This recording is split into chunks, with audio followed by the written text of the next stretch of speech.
Comprendre et gérer la fatigue après chaque entraînement, après chaque semaine d'entraînement, après chaque cycle d'entraînement, ça doit être une priorité en tant que coureur. Parce que cette fatigue, ce stress que l'on inflige à notre corps pendant l'entraînement, eh bien, il est bénéfique pour la progression si on le gère correctement, mais il peut aussi être très négatif si on ne le gère pas correctement. Ça peut amener blessures, fatigue chronique, surentraînement, bref, vous voyez le topo. Grosso modo, on peut retenir que la formule c'est pas assez de stress égale pas de progression et trop de stress égale pas de progression non plus. Donc en gros, il faut être entre les deux, il faut trouver la bonne zone qui nous permet de progresser. Aujourd'hui, vous l'aurez compris, je ne vais pas vous parler d'astuces pour améliorer votre récupération. Je l'ai déjà fait dans une vidéo complète sur le sujet. Ce que je voudrais faire, c'est vous parler de la fatigue, de comprendre cette fatigue, comment elle fonctionne et comment elle va vous permettre de progresser ou pas selon comment vous la gérez. Et comme le sujet est complexe, on va découper ça en deux vidéos. On va commencer aujourd'hui avec la relation entre fatigue, stress et progression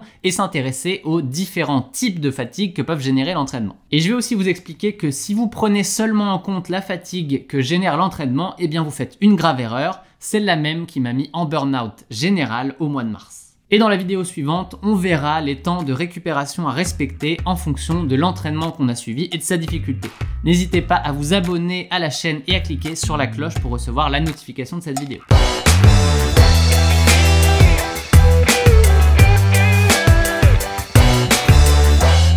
Alors, pour commencer avec la fatigue, ce qu'il faut comprendre, c'est qu'elle est normale. Il ne faut pas avoir peur de la fatigue puisqu'elle est nécessaire à la progression. Sans fatigue, il n'y aura pas de progression. Donc si au lendemain d'un entraînement difficile ou à la fin d'une semaine d'entraînement, d'un cycle d'entraînement qui a été quand même assez intense, eh bien vous vous sentez fatigué, c'est normal, c'est ce que vous voulez ressentir puisque c'est le signal qui va demander à votre corps de se renforcer, de s'améliorer. En soi, on peut même dire que plus on va générer un stress, une fatigue importante, plus on va progresser. Malheureusement, si la règle était aussi simple que faites-en plus et vous progresserez plus, eh bien les mots blessure, surentraînement, fatigue chronique ne seraient pas des mots qu'on utilise dans le langage d'un coureur. Ça n'est pas le cas. Le fait est que oui, plus on s'entraîne, plus on progresse, mais plus on s'entraîne, plus on fatigue, et à un certain point, eh bien, on n'est plus capable d'encaisser cette fatigue, et au lieu de nous faire progresser, eh bien, le corps va se bloquer et on va stagner, voire régresser ou se blesser. En gros, on a tous une limite où un niveau de fatigue supplémentaire devient totalement contre-productif. Progresser, c'est donc avant tout gérer son niveau de fatigue et s'assurer qu'on ne dépasse pas une certaine limite et surtout que quand on se présente au début d'un entraînement difficile, eh bien on a suffisamment récupéré du précédent pour ne pas avoir un effet négatif. En termes de fatigue, je ne vous apprendrai rien si je vous dis que certains entraînements vont fatiguer plus que d'autres. Quand on fait un footing, eh bien évidemment on est beaucoup moins fatigué qu'après une séance de fractionné. Le point central de cette vidéo, c'est de comprendre qu'il existe différents types de fatigue qui vont pouvoir se combiner les uns aux autres. Pour commencer, la fatigue physique, c'est la plus connue, c'est celle qu'on ressent aussi le plus facilement, donc c'est la plus facile à expliquer. Si on part des muscles par exemple, eh bien ils sont composés de multiples fibres musculaires qui vont passer leur temps à s'étirer et se contracter selon les phases du mouvement. À l'impact au sol par exemple, les fibres musculaires des mollets vont se contracter pour amortir, encaisser le choc. Et lors de la phase de poussée à l'inverse, elles s'étirent pour déployer l'énergie qu'on aura emmagasinée au sol et celle qu'on aura créée pour avancer. Et au final, à force de répéter ce cycle foulée après foulée, eh bien les fibres musculaires vont fatiguer.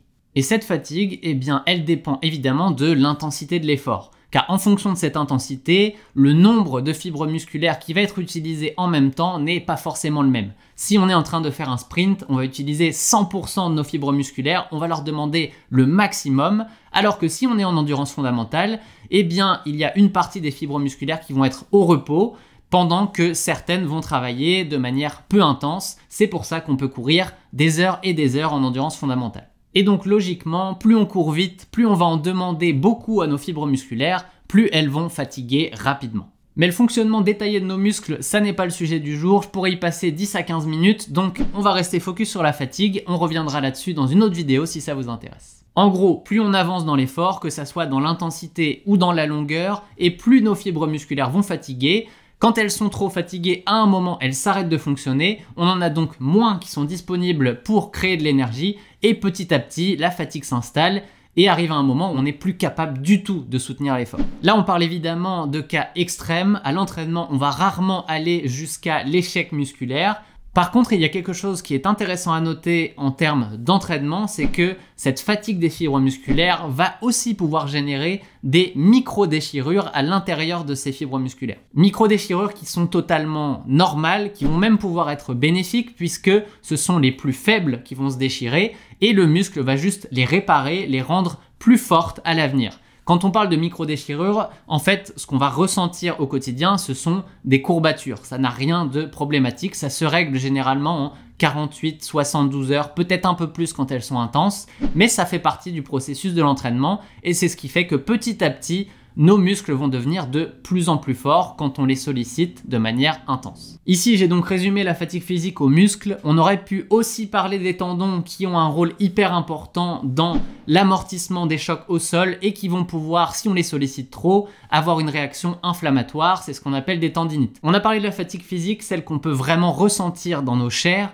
mais il y a aussi d'autres types de fatigue et en particulier la fatigue nerveuse. Car tous les mouvements qu'on exécute, au final, ils sont contrôlés par un organe, le cerveau. Et si lui se met à fatiguer, eh bien tout déraille ensuite. Le cerveau, c'est comme le chef d'orchestre de notre corps qui s'assure que tout fonctionne correctement. En fait, il envoie des signaux électriques de commande du mouvement directement dans les muscles qui, eux, ensuite vont répliquer cette demande.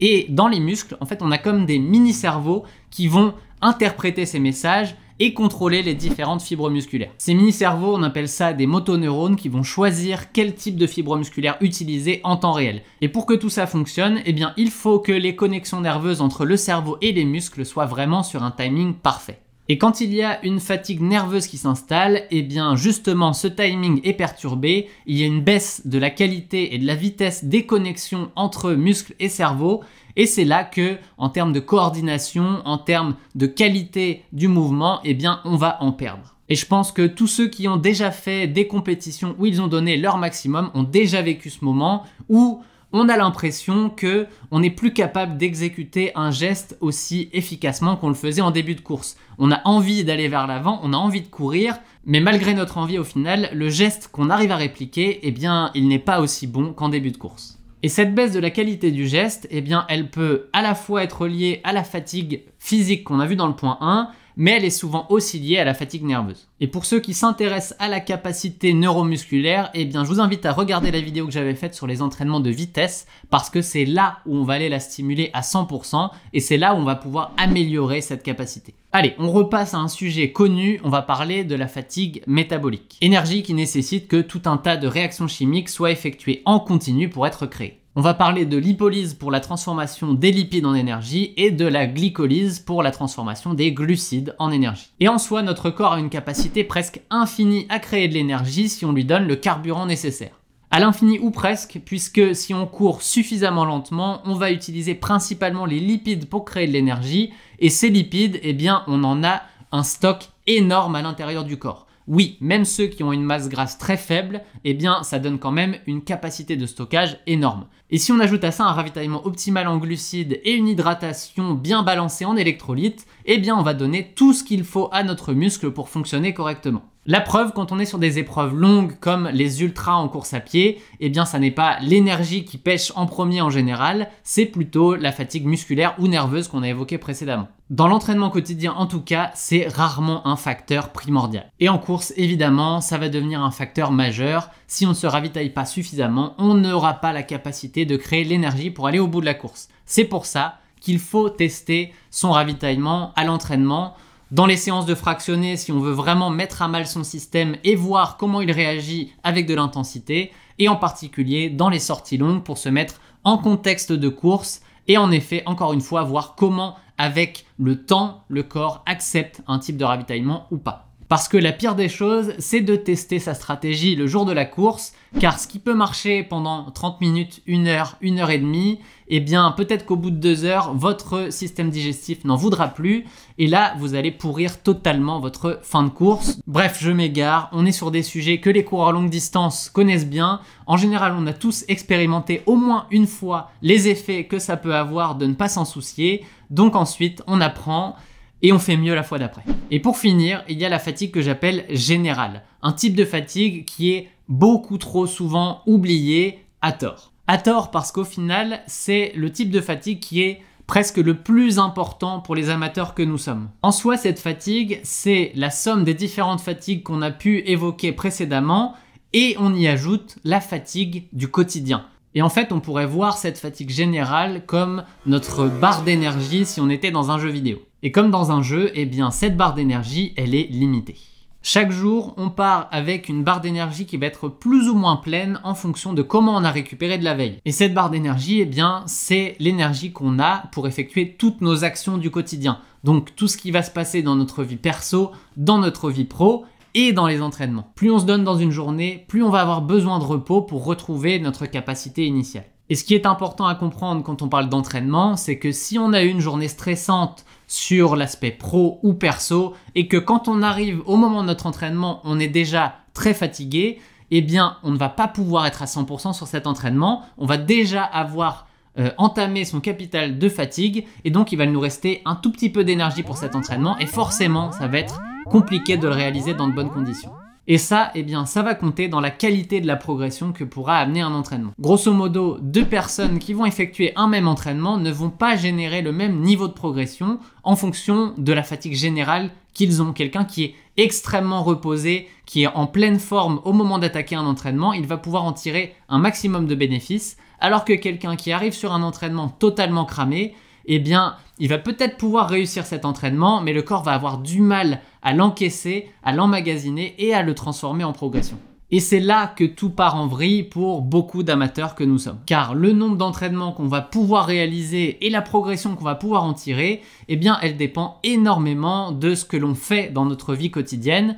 Et c'est là la plus grosse différence entre un amateur et un professionnel. En dehors de l'entraînement, le travail d'un pro, au final, c'est de se fatiguer le moins possible, de récupérer le plus possible pour être à 100% à chacun de ses entraînements.